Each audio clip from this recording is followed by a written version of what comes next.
بسم الله الرحمن الرحيم. لن تنالوا البر حتى تنفقوا مما تحبون وما تنفقوا من شيء فإن الله به عليم. كل الطعام كان حلا لبني إسرائيل إلا ما حرم إسرائيل على نفسه من قبل أن تنزل التوراة. قل فأتوا بالتوراة فاتلوها إن كنتم صادقين.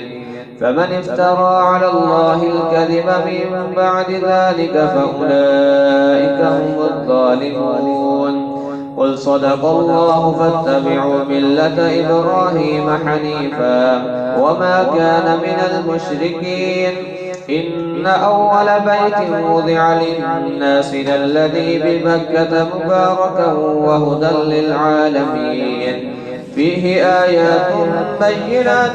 مقام إبراهيم ومن دخله كان آمنا.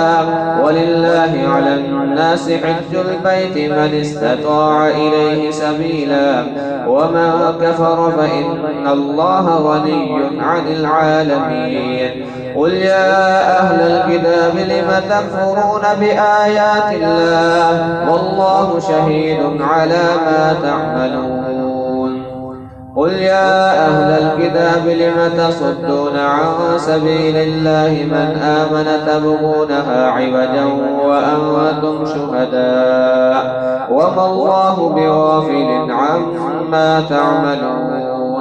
يا أيها الذين آمنوا إن تطيعوا فريقا من الذين أوتوا الكتاب يردوكم بعد إيمانكم كافرين. وكيف تكفرون وأنتم تتلى عليكم آيات الله وفيكم رسوله ومن يعتصم بالله فقد هدي إلى صراط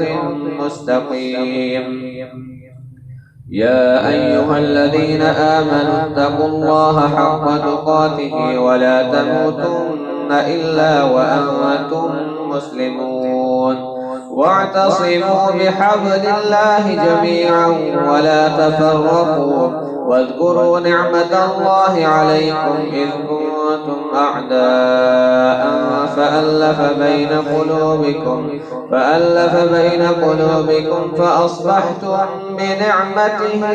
إخوانا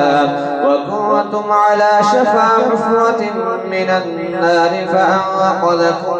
منها. كذلك يبين الله لكم آياته لعلكم تهتدون. ولتكن منكم أمة يدعون إلى الخير ويأمرون بالمعروف وينهون عن المنكر وأولئك هم المفلحون. ولا تكونوا كالذين تفرقوا واختلفوا من بعد ما جاءهم البينات وأولئك لهم عذاب عظيم. يوم تبيض وجوه وتسود وجوه فأما الذين اسودت وجوههم أكفرتم بعد إيمانكم فذوقوا العذاب بما كنتم تكفرون.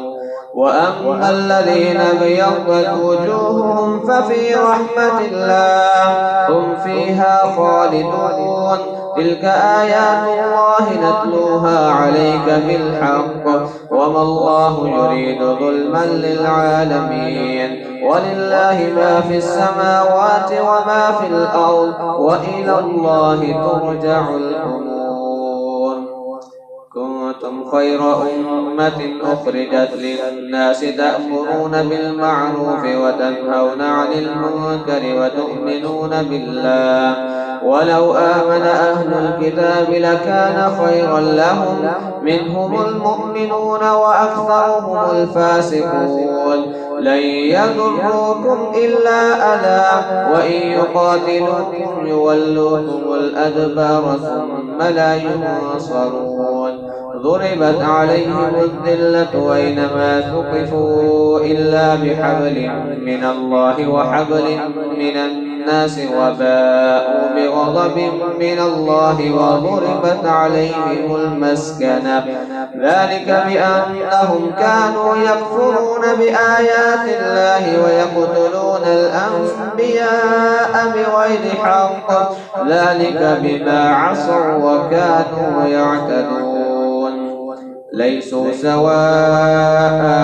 من أهل الكتاب أمة قائمة يتلون آيات الله آناء الليل وهم يسجدون يؤمنون بالله واليوم الآخر ويأمرون بالمعروف وينهون عن المنكر ويسارعون في الخيرات وأولئك من الصالحين وما يفعلوا من خير فلن يكفروا والله عليم بالمتقين إن الذين كفروا لن تغني عنهم أموالهم ولا أولادهم من الله شيئا وأولئك أصحاب النار هم فيها خالدون مثل ما ينفقون في هذه الحياة الدنيا كمثل ريح فيها صر أصابت حوت قوم ظلموا أنفسهم فأهلكت وما ظلمهم الله ولكن أنفسهم يظلمون يا أيها الذين آمنوا لا تتخذوا بطانة من دونكم لا يألونكم خبالا ودوا ما عنتم قد بدت البغضاء من أفواههم وما تخفي صدورهم أكبر قد بينا لكم الآيات إن كنتم تعقلون ها أنتم أولئك تحبونهم ولا يحبونكم وتؤمنون بالكتاب كله وإذا لقوكم قالوا آمنا وإذا خلوا عضوا عليكم الأنامل من الغيظ قل موتوا بغيظكم إن الله عليم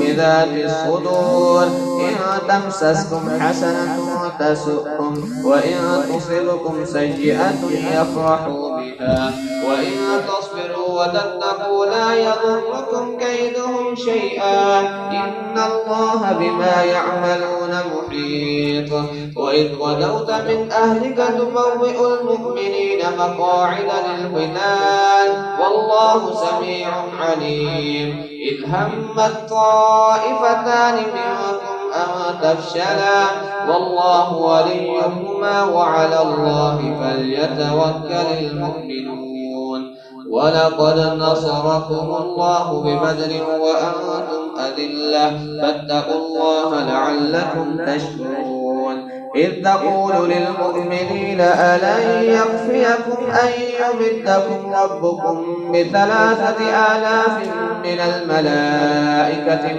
منزلين بلى إن تصبروا وتتقوا ويأتوكم من فورهم هذا يمددكم ربكم ب5,000 من الملائكة مسومين وما جعله الله إلا بشرى لكم ولتطمئن قلوبكم به وما النصر إلا من عند الله العزيز الحكيم ليقطع طرفا من الذين كفروا أو يكبتهم فينقلبوا خائبين ليس لك من الأمر شيء أو يتوب عليهم أو يعذبهم فإنهم ظالمون ولله ما في السماوات وما في الأرض يغفر لمن يشاء ويعذب من يشاء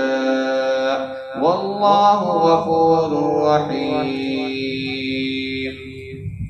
يا أيها الذين آمنوا لا تأكلوا الربا أضعافا مضاعفة واتقوا الله لعلكم تفلحون واتقوا النار التي أعدت للكافرين وأطيعوا الله والرسول لعلكم ترحمون.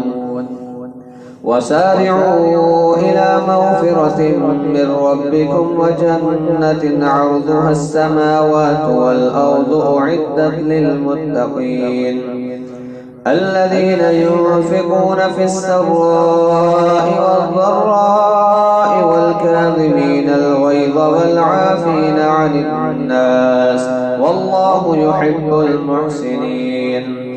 والذين إذا فعلوا فاحشة أو ظلموا أنفسهم ذكروا الله فاستغفروا لذنوبهم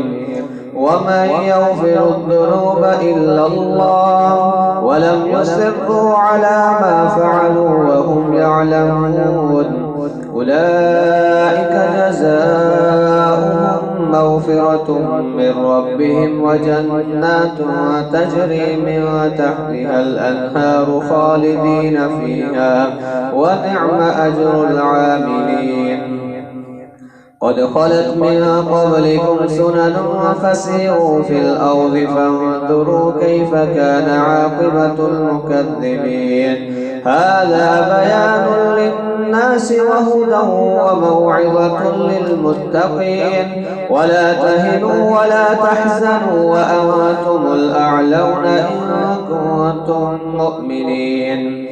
إن يمسسكم قرح فقد مس القوم قرح مثله وتلك الأيام نداولها بين الناس وليعلم الله الذين آمنوا ويتخذ منكم شهداء والله لا يحب الظالمين. وليمحص الله الذين آمنوا ويمحق الكافرين. أم حسبتم أن تدخلوا الجنة ولما يعلم الله الذين جاهدوا منكم ويعلم الصابرين. ولقد كنتم تمنون الموت من قبل أن تلقوه فقد رأيتموه وأنتم تنظرون. وما محمد إلا رسول قد خلت من قبله الرسل أفإن مات أو قتل انقلبتم على أعقابكم ومن ينقلب على عقبيه فلن يضر الله شيئا وسيجزي الله الشاكرين. وما كان لنفس أن تموت إلا بإذن الله كتابا مؤجلا ومن يرد ثواب الدنيا نؤته منها ومن يرد ثواب الآخرة نؤته منها وسنجزي الشاكرين. وكأي من نبي قاتل معه ربيون كثير فما وهنوا لما أصابهم في سبيل الله وما ضعفوا وما استكانوا والله يحب الصابرين. وما كان قولهم إلا أن قالوا ربنا اغفر لنا ذنوبنا وإسرافنا في أمرنا وثبت أقدامنا وانصرنا على القوم الكافرين. فآتاهم الله ثواب الدنيا وحسن ثواب الآخرة والله يحب المحسنين. يا أيها الذين آمنوا إن تطيعوا الذين كفروا يردوكم على أعقابكم فتنقلبوا خاسرين. بل الله مولاكم وهو خير الناصرين. سنلقي في قلوب الذين كفروا الرعب بما أشركوا بالله ما لم ينزل به سلطانا ومأواهم النار وبئس مثوى الظالمين. ولقد صدقكم الله وعده إذ تحسونهم بإذنه حتى إذا فشلتم وتنازعتم في الأمر وعصيتم من بعد ما أراكم ما تحبون منكم من يريد الدنيا ومنكم من يريد الآخرة ثم صرفكم عنهم ليبتليكم ولقد عفا عنكم والله ذو فضل على المؤمنين إذ تصعدون ولا تلوون على أحد والرسول يدعوكم في أخراكم فأثابكم غما بغم لكي لا تحزنوا على ما فاتكم ولا ما أصابكم والله خبير بما تعملون ثم أنزل عليكم من بعد الغم أمنة نعاسا يغشى طائفة منكم وطائفة قد أهمتهم أنفسهم يظنون بالله غير الحق ظن الجاهلية يقولون هل لنا من الأمر من شيء قل إن الأمر كله لله يخفون في أنفسهم ما لا يبدون لك يقولون لو كان لنا من الأمر شيء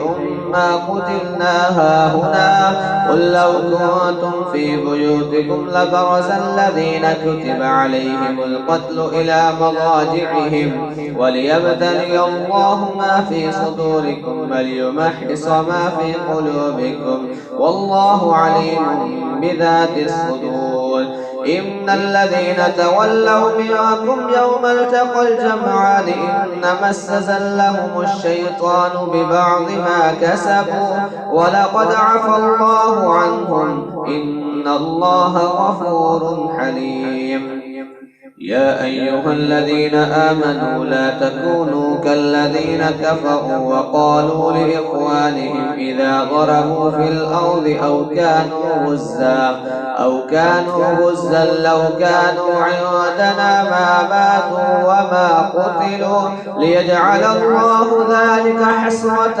في قلوبهم والله يحيي ويميت والله بما تعملون بصير ولئن قتلتم في سبيل الله أو متم لمغفرة من الله ورحمة خير مما يجمعون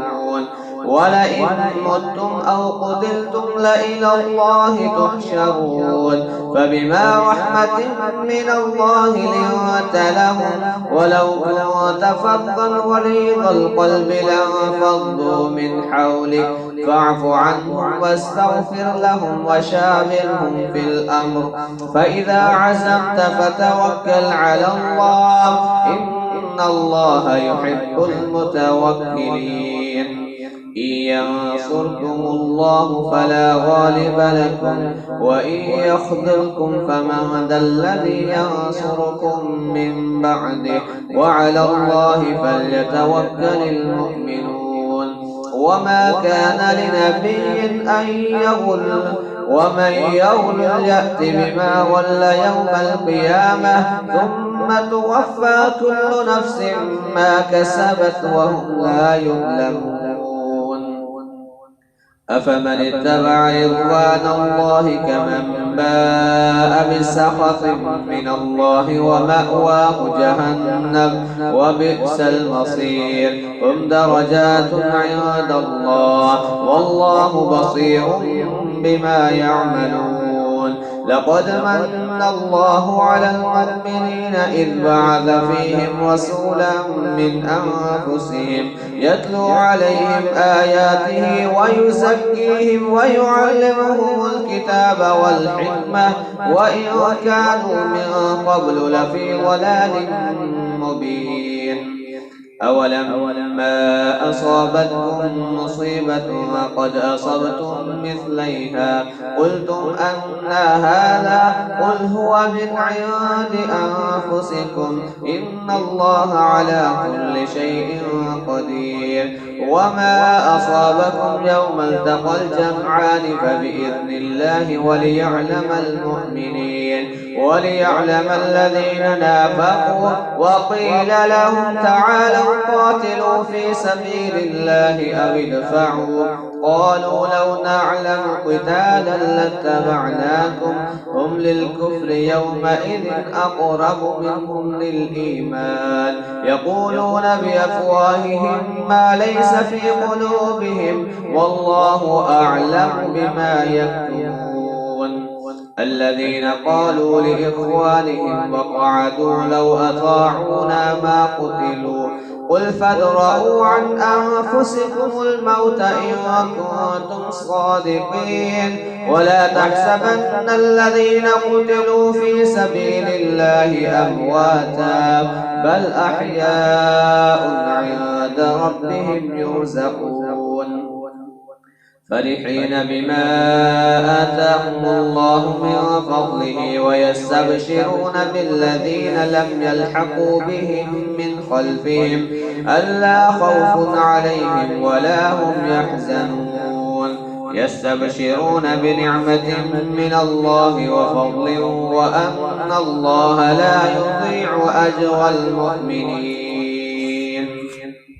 الذين استجابوا لله والرسول من بعد ما أصابهم القرح للذين أحسنوا منهم واتقوا أجر عظيم الذين قال لهم الناس إن الناس قد جمعوا لكم فاخشوهم فزادهم إيمانا وقالوا حسبنا الله ونعم الوكيل فانقلبوا بنعمة من الله وفضل لم يمسسهم سوء واتبعوا رضوان الله والله ذو فضل عظيم إنما ذلكم الشيطان يخوف أولياء فلا تخافوهم وخافون إن كنتم مؤمنين ولا يحزنك الذين يسارعون في الكفر إنهم لن يضروا الله شيئا يريد الله ألا يجعل لهم حظا في الآخرة ولهم عذاب عظيم إن الذين اشتروا الكفر بالإيمان لن يضروا الله شيئا ولهم عذاب أليم ولا يحسبن الذين كفروا أنما نملي لهم خير لأنفسهم إنما نملي لهم ليزدادوا إثما ولهم عذاب مهين ما كان الله ليذر المؤمنين على ما أنتم عليه حتى يميز الخبيث من الطيب وما كان الله ليطلعكم على الغيب ولكن الله يجتبي من رسله من يشاء فآمنوا بالله ورسله وإن تؤمنوا وتتقوا فلكم أجر عظيم ولا يحسبن الذين يبخلون بما آتاهم الله من فضله هو خيرا لهم بل هو شر لهم سيطوقون ما بخلوا به يوم القيامة ولله ميراث السماوات والأرض والله بما تعملون خبير لقد سمع الله قول الذين قالوا إن الله فقير ونحن أغنياء سنكتب ما قالوا وقتلهم الأنبياء بغير حق ونقول ذوقوا عذاب الحريق ذلك بما قدمت أيديكم وأن الله ليس بظلام للعبيد الذين قالوا إن الله عهد إلينا ألا نؤمن لرسول حتى يأتينا بقربان تأكله النار قل قد جاءكم رسل من قبلي بالبينات وبالذي قلتم فلم قتلتموهم إن كنتم صادقين فإن كذبوك فقد كذب رسل من قبلك جاءوا بالبينات والزبر والكتاب المنير كل نفس ذائقة الموت وإنما توفون أجوركم يوم القيامة فمن زحزح عن النار وأدخل الجنة فقد فاز وما الحياة الدنيا إلا متاع الغرور لتبلون في أموالكم وأنفسكم ولتسمعن من الذين أوتوا الكتاب من قبلكم ومن الذين أشركوا أذى كثيرا وإن تصبروا وتتقوا فإن ذلك من عزم الأمور وإذ أخذ الله ميثاق الذين أوتوا الكتاب لتبيننه للناس ولا تكتمونه فنبذوه وراء ظهورهم واشتروا به ثمنا قليلا فبئس ما يشترون لا تحسبن الذين يفرحون بما أتوا ويحبون أن يحمدوا بما لم يفعلوا فلا تحسبنهم بمفازة من العذاب ولهم عذاب أليم ولله ملك السماوات والأرض والله على كل شيء قدير إن في خلق السماوات والأرض واختلاف الليل والنهار لآيات لأولي الألباب الذين يذكرون الله قياما وقعودا وعلى جنوبهم ويتفكرون في خلق السماوات والأرض ربنا ما خلقت هذا باطلا سبحانك فقنا عذاب النار ربنا إنك من تدخل النار فقد أخزيته وما للظالمين من أنصار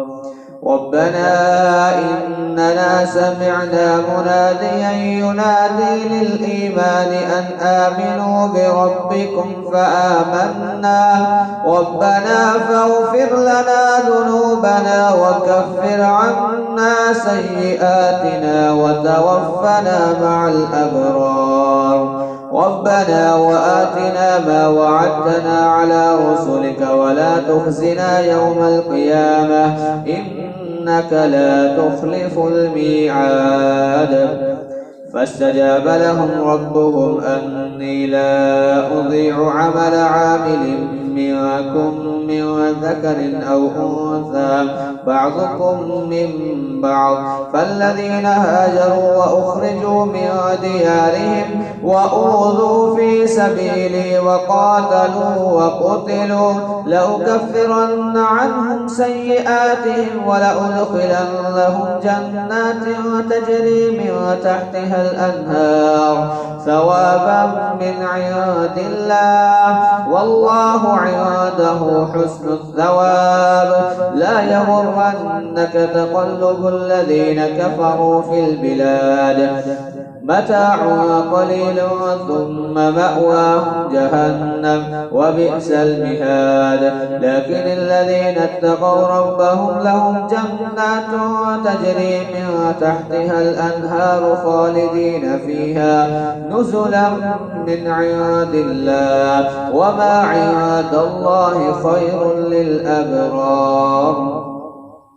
وإن من أهل الكتاب لمن يؤمن بالله وما أنزل إليكم وما أنزل إليهم خاشعين لله لا يشترون بآيات الله ثمنا قليلا أولئك لهم أجرهم عند ربهم إن الله سريع الحساب يا أيها الذين آمنوا اصبروا وصابروا ورابطوا واتقوا الله لعلكم تفلحون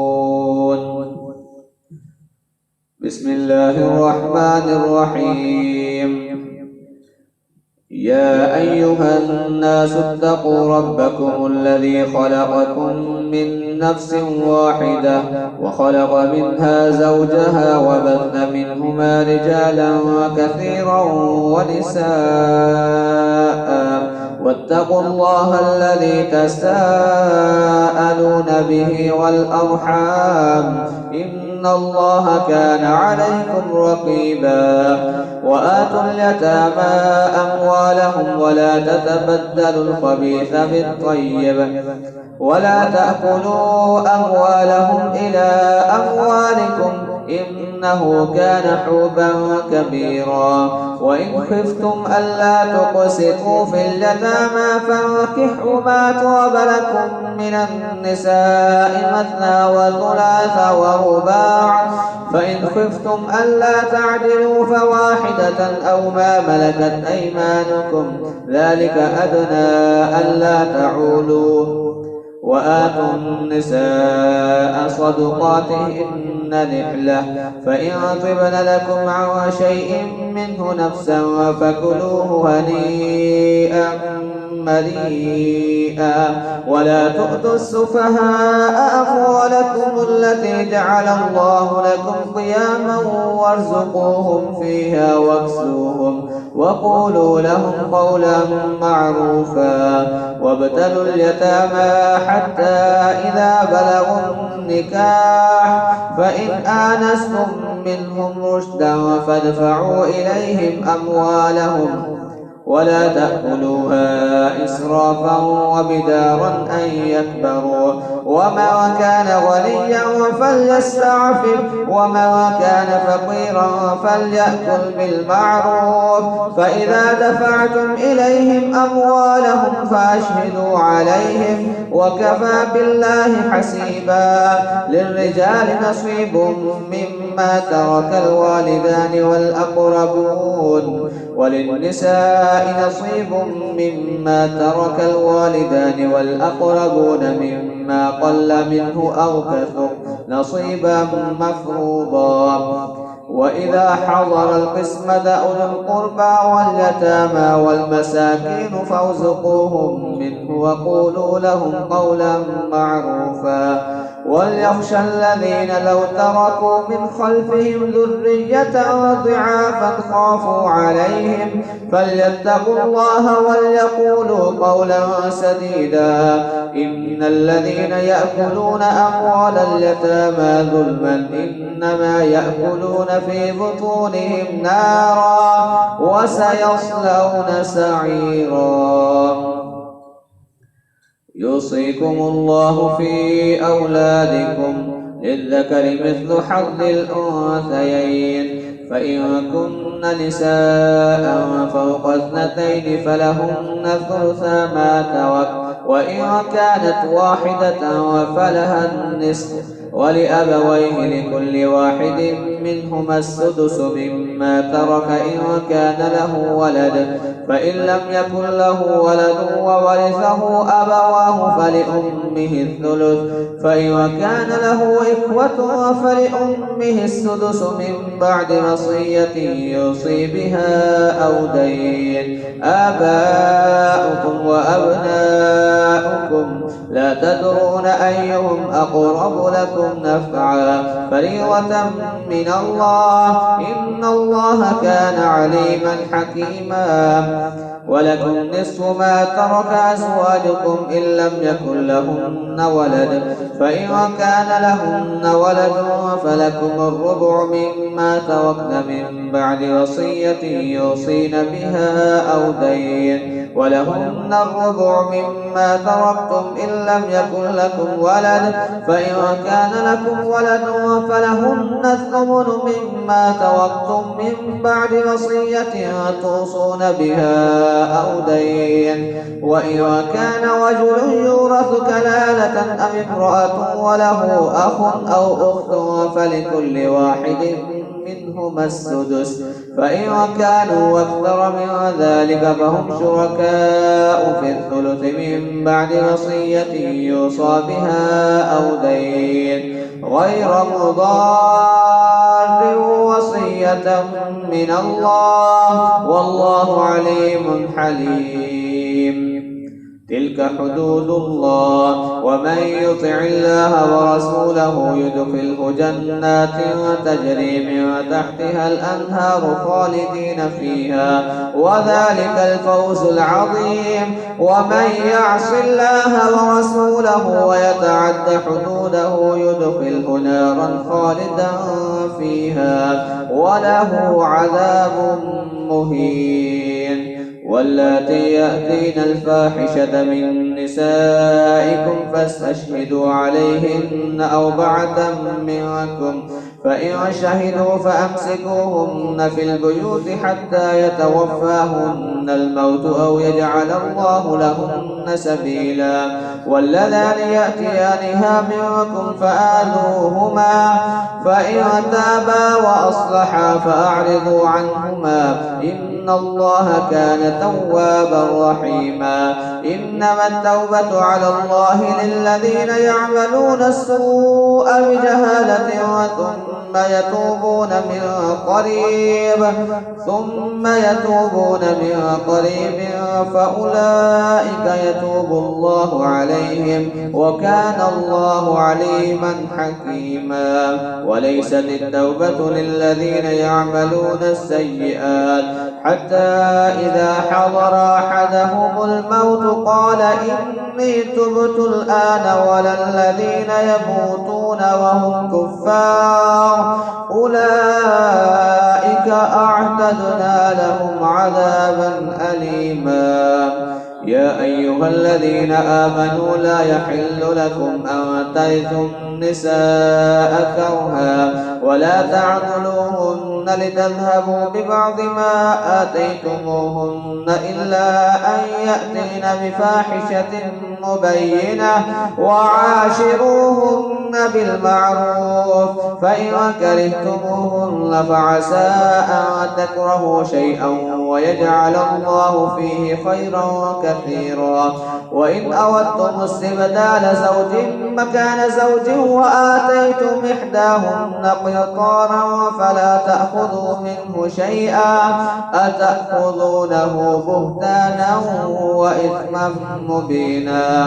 وكيف تأخذونه وقد أفضى بعضكم إلى بعض وأخذن منكم ميثاقا غليظا. ولا تنكحوا ما نكح آباؤكم من النساء إلا ما قد سلف، إنه كان فاحشة ومقتا وساء سبيلا. حرمت عليكم أمهاتكم وبناتكم وأخواتكم وعماتكم وخالاتكم وبنات الأخ وبنات الأخت وأمهاتكم اللاتي أرضعنكم وأخواتكم من الرضاعة وأمهات نسائكم وربائبكم اللاتي في حجوركم من نسائكم اللاتي دخلتم بهن، فإن لم تكونوا دخلتم بهن فلا جناح عليكم. وحلائل أبنائكم الذين من أصلابكم، وأن تجمعوا بين الأختين إلا ما قد سلف، إن الله كان غفورا رحيما.